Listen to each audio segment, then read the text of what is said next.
My Lords, the King's speech told us that measures will be introduced to improve the safety and security of public venues and help keep the British people safe from terrorism.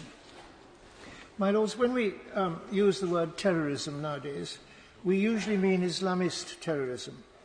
And MI5 tells us that Islamist terrorism is now the UK's most significant threat.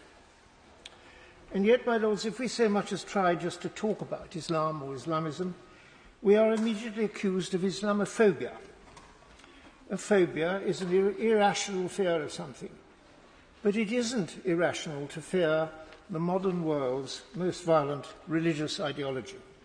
I describe it as such because, according to the religionofpeace.com website, Islamist terrorists have carried out some 46,602 deadly terror attacks somewhere in the world since their Twin Tower massacres of the 9th of September 2001, or more than 5 every day.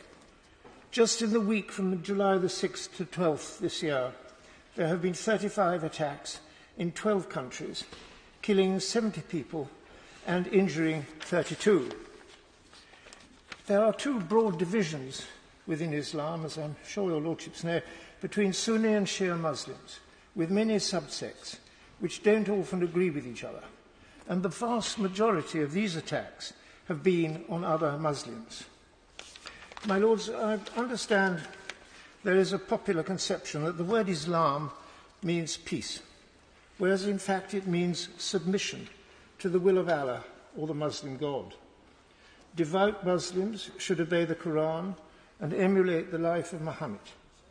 This is unfortunate because the Quran contains over 100 verses which encourage Muslims to kill or subdue non-Muslims. And in 627, Muhammad ordered the death of 600 Jews in one afternoon. The Islamists' view of this, my Lords, is that peace will be achieved when our planet is ruled by Islam.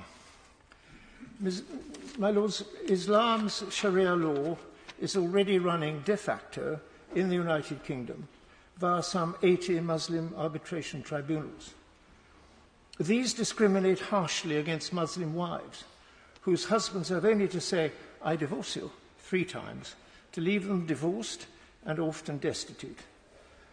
The Sharia allows Muslim men to have 4 wives at a time, most of whom are having at least 2 children. So the Muslim population is going up 10 times faster than our national average. On past trends, Birmingham and 9 other English local authorities will be majority Muslim by 2031. The radicals' plan is to wait until they can take us over through the power of the womb and the ballot box.